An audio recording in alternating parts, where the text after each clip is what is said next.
Good morning guys, ശുഭദിനാശംസകൾ. എല്ലാവർക്കും നല്ലതാവട്ടെ. ഇന്നത്തെ video നമുക്ക് ശത്രുക്കളെ സമ്പാദിക്കണം എങ്കിൽ നമ്മൾ പണം കടം കൊടുക്കുക. ഇന്ന് വരെ ചരിത്രത്തിൽ പണം കടം കൊടുത്ത ഒരാൾ ശത്രുക്കളെ സമ്പാദിക്കാണ്ടിരുന്നിട്ടില്ല. ഞാനിത് നാട്ടുകാരുടെ അനുഭവം കൊണ്ടൊന്നും അല്ല പറയണ കേട്ടോ, എൻ്റെ സ്വന്തം അനുഭവമാണ്. ഞാൻ 2000 ആണ്ടിൽ ഒരാൾക്ക് 4.5 ലക്ഷം രൂപ കടം കൊടുത്തു. അത് 2004 ചോദിച്ചപ്പോൾ പണം പലിശയടക്കം തിരിച്ചു തരാമെന്ന് പറഞ്ഞു. പലിശയൊക്കെ തിരിച്ചു തന്നില്ലെങ്കിലും പണം സ്വന്തം കടമെങ്കിലും തിരിച്ചു തരണ്ടേ. അതുപോലും തരാതെ 2000 ആണ്ട് തൊട്ട് 2026 ആണ്ട് വരെയും തരാത്ത ഒരാളുണ്ട്.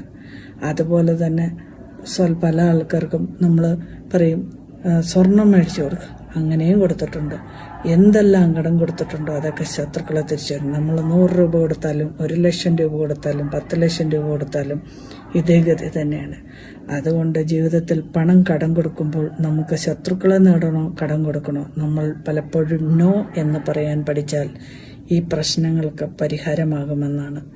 നമ്മൾ വിചാരിക്കും നമ്മുടെ ബന്ധുവല്ലേ, നമ്മുടെ സഹോദരരല്ലേ, അല്ലെങ്കിൽ സ്വന്തക്കാരല്ലേ എന്ന് വിചാരിച്ചിട്ടാണ് നമ്മൾ പണം കൊടുക്കുന്നത്.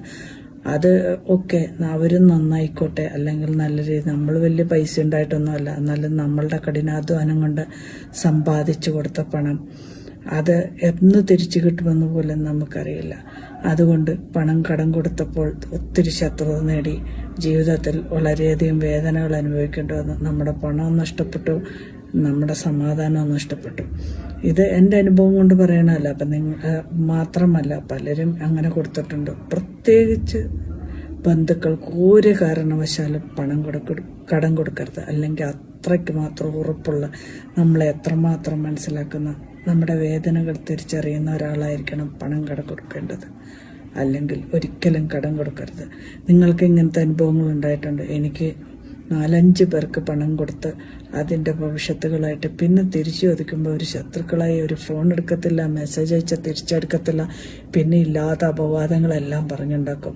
അപ്പോൾ അങ്ങനെ ഉണ്ടാക്കി നമ്മുടെ ജീവിതത്തിൻ്റെ മനസ്സമാധാനം നഷ്ടപ്പെടും. നമ്മൾ വിചാരിക്കും നമ്മളുടെ ബന്ധുവല്ലേ, അല്ലെങ്കിൽ കൂട്ടുകാരിയല്ലേ, അല്ലെങ്കിൽ സഹോദരനല്ലേ എന്ന് വിചാരിച്ചാണ് ഇതൊക്കെ ചെയ്യുന്നത്. പക്ഷേ അവസാന വിധി നമുക്ക് നാശത്തിനായിരിക്കും. അതുകൊണ്ട് ഒരിക്കലും കടം കൊടുക്കാതെ ഇരുന്നാൽ ഒരു നേരത്തേന് മുഖം വീർപ്പിച്ചിരിക്കുള്ളൂ. കുറച്ച് നാൾ കഴിയുമ്പോൾ അതങ്ങ് മാറിക്കോളും. പണം കടം കൊടുത്താൽ നമ്മുടെ ജീവിതം തന്നെ വളരെയധികം ബുദ്ധിമുട്ടിലാകും. പിന്നെ കടം കൊടുത്ത് തിരിച്ചു മേടിക്കാനായിട്ട് നമ്മൾ കടം എടുത്തു കൊടുത്താൽ ഇത് തന്നെ അവസ്ഥ. Thank you for watching my video.